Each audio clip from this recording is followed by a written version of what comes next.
নমস্কার, জীবন পাতা চ্যানেলের আরও একটা নতুন ব্লগে আপনাদের সবাইকে ওয়েলকাম। আজকে রান্নাঘরের ছোট্ট দুটো টিপস নিয়ে আপনাদের কাছে ভিডিওটি শেয়ার করছি। আশা করি আপনাদের কাজে লাগবে। তো দেখুন, আমরা রুটি করার সময় তাওয়ায় যে পোড়া আটাগুলো পড়ে থাকে সেইগুলো পরিষ্কার করার জন্য কাপড় ব্যবহার করি বা টাওয়েল ব্যবহার করি। আবার ধরুন কড়াই মোছার জন্য কাপড় ব্যবহার করি।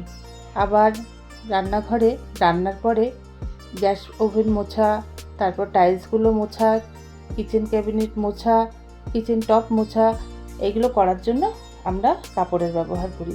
আর সেই কাপড় ব্যবহার করার পর হয়ে যায় ভয়ঙ্কর তেলচিটে নোংরা। আর এই তেলচিটে নোংরা সাবান, গরম জল যাই দিই কিছুটা তেলচিটে ভাব থেকেই যায়, পরিষ্কার একেবারে হতে চায় না। আজকে আমি যে উপায়টার কথা বলবো সেটা অবশ্যই ট্রাই করে দেখবেন বাড়িতে। আশা করি সুফল পাবেন। আমি তো খুব সুফল পাই। আমি সপ্তাহে একবার করে এইভাবেই পরিষ্কার করে থাকি। দেখুন, আমার এই টাওয়েল দুটো কেমন নোংরা হয়ে গেছে। রান্নার পরে গ্যাস মুছেছি, গ্যাসের পেছনে টাইলসগুলো মুছেছি, তারপর মুছেছিলাম রান্নাঘরের কৌটোগুলো। আর দেখুন কীরকম তেলচিটে নোংরা হয়ে গেছে।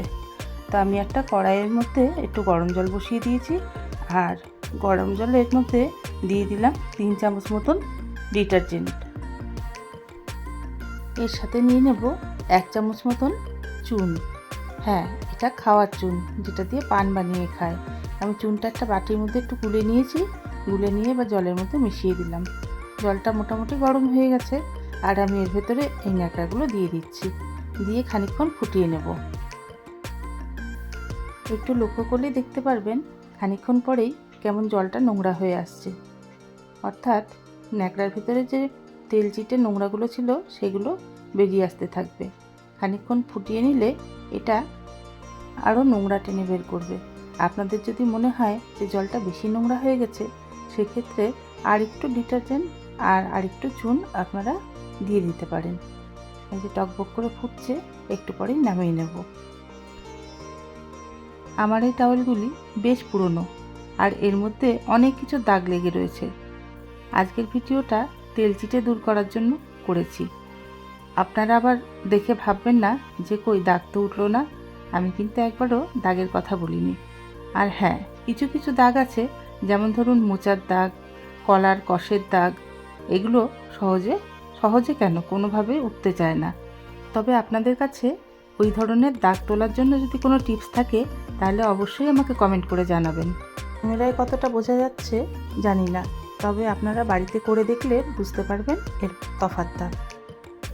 দাগ দূর হয়নি ঠিকই, কিন্তু একদম নতুন কাপড়ের মতন তেলচিটেহীন হয়ে আছে। আমার দ্বিতীয় টিপস হলো নামমাত্র খরচে সারা বছর লঙ্কা সংরক্ষণ করে রাখার পদ্ধতি।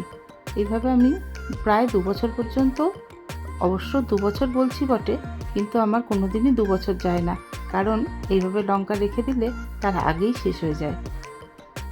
এর জন্য শুধু লাগবে একটুখানি নুন আর একটি কাচের বয়াম, ব্যাস আপনার লঙ্কা সারা বছরের জন্য রেডি। বর্ষাকালে যখন লঙ্কার অনেক দাম হয়ে যায় আর পচেও যায় তাড়াতাড়ি, এইভাবে লঙ্কা রেখে দিয়ে আপনি যে কোনো সময় বাটা করে তরকারিতে দিতে পারবেন, অথবা পাতে এমনিও খেতে পারবেন। লঙ্কাগুলোকে আমি আগেই ধুয়ে ভালো করে জল শুকনো করে রেখে দিয়েছি। এইবার একটি কাচের বয়ামে খানিকটা নুন নিয়ে নিয়েছি, আর লঙ্কাগুলো এর মধ্যে দিয়ে দেব। খুবই সহজ পদ্ধতি, অনেকেই হয়তো জানেন, আবার অনেকেই জানেন না। এইভাবে করে দেখুন, আশা করি আপনার ভালো লাগবে। ব্যাস হয়ে গেল। এবার মুখটা বন্ধ করে আমি রেখে দিলাম। একটু মিশিয়ে নিচ্ছি। সম্ভব না হলেও মাঝে মাঝে একটু রোদ খাইয়ে নেবেন ঢাকনা খুলে। নুনগুলো যখন গলে যাবে তখন দেখবেন কি সুন্দর টোপা টোপা কুলের মতো হয়ে গেছে। এই যে 1 সপ্তাহ পরে নুনগুলো কেমন গলতে শুরু করেছে, আর কিছুদিন গেলে দেখবেন পুরোপুরি মিষ্টি শিরার মতন হয়ে গেছে। তখনই বুঝবেন জিনিসটা খাওয়ার জন্য তৈরি। এই যে দেখুন, প্রায় 2-3 সপ্তাহ পরে এই লঙ্কা আর নুনের কম্বিনেশনটা খেতেও কিন্তু ভারী লোভনীয়। আমার এই টিপস দুটো বাড়িতে একবার হলেও ট্রাই করে দেখবেন। আশা করি আপনাদের সকলের ভালো লাগবে। তো আজকের মতন ব্লগটা এখানেই শেষ করছি। সবাই ভালো থাকবেন, দেখা হবে আবার একটা নতুন ব্লগে। ততক্ষণ টাটা।